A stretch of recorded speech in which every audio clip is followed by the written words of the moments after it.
What if I told you that you don't know the real means of sacrifice? السلام علیکم every one. آج کی video میں ہم عید سیلیبریشنز کے بارے میں یا نئے کپڑوں سے ریلیٹڈ نہیں بات کرنے والے، بلکہ ہم آج عید الاضحیٰ کے اصل پیغام کے بارے میں بات کریں گے. بہت سارے لوگوں کو سوال ہوتا ہے کہ مسلمان عید پر جانور کی قربانی کیوں کرتے ہیں، اس کا مطلب کیا ہے. آج ہم اسی کے بارے میں بات کریں گے. عید الاضحیٰ جسے ہم بقرعید بھی کہتے ہیں، اس عید کی شروعات ہوئی تھی حضرت ابراہیم علیہ السلام اور ان کے بیٹے حضرت اسماعیل سے. ایک رات حضرت ابراہیم علیہ السلام نے خواب دیکھا جس میں اللہ تعالیٰ ان سے ان کی سب سے پسندیدہ چیز کی قربانی مانگتے ہیں، ان کا بیٹا. جی ہاں، ان کا بیٹا. اور بنا کسی شکوے کے ابراہیم علیہ السلام تیار ہو گئے. انہوں نے اپنے دل کے ٹکڑے کو اللہ کے حکم پر چھوڑ دیا، لیکن جیسے وہ قربانی دینے لگے اللہ نے ان کا ایمان دیکھ لیا اور ایک جانور بھیج دیا. یہ تھا امتحان اور جیت تھی خدا کے راستے میں اپنی محبت کو قربان کر دینا. یہ کہانی ہمیں ایک بہت اہم پیغام دیتی ہے کہ ہر ابراہیم کا ایک اسماعیل ہوتا ہے. ایوری ابراہیم ہیز این اسماعیل. اور یہ اسماعیل آپ کا پیسہ ہو سکتا ہے، آپ کی ایگو، آپ کا کریئر، ریلیشن شپ، کمفرٹ اور ایون آپ کے اپنے خواب.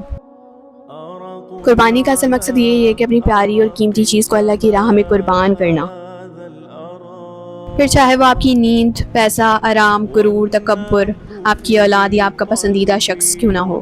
اگر اللہ تعالیٰ آپ سے آپ کی پسندیدہ چیز کی قربانی مانگے تو کیا آپ تیار ہیں اللہ کی راہ میں اس پسندیدہ چیز کو قربان کرنے کے لیے؟ عید al-Adha is not just about the sacrificing of an animal. It's about sacrificing the attachments that come between you and your creator. یہ عید ہمیں یاد دلاتی ہے کہ کبھی کبھی اللہ ہم سے وہ چیز مانگتا ہے جو ہمیں سب سے زیادہ عزیز ہوتی ہے، صرف یہ دیکھنے کے لیے کہ کیا ہم اسے چھوڑ سکتے ہیں اس کے لیے. قربانی کا اصل مقصد جانور نہیں بلکہ جذبہ ہے. جو گوشت ہوتا ہے اسے ہم 3 حصوں میں بانٹتے ہیں، غریبوں کو دیتے ہیں، رشتہ داروں کو دیتے ہیں اور اپنے لیے بھی رکھتے ہیں. To our non-Muslim friends and to everyone watching, Eid al-Adha teaches universal values: sacrifice, gratitude, letting go of attachments, helping the poor, and remembering that everything we own is temporary.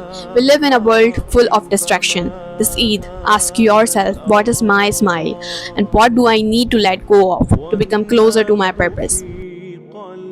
So when you see Muslims celebrating Eid al-Adha, know that behind every smile, every plate of food, every new dress, there is the story of love, sacrifice and devotion. Eid Mubarak to you and your loved ones. May this Eid bring sacrifice with meaning and love with purpose. Don't forget to like, share and subscribe to my channel. اور comments میں ضرور لکھیے گا what is your smile.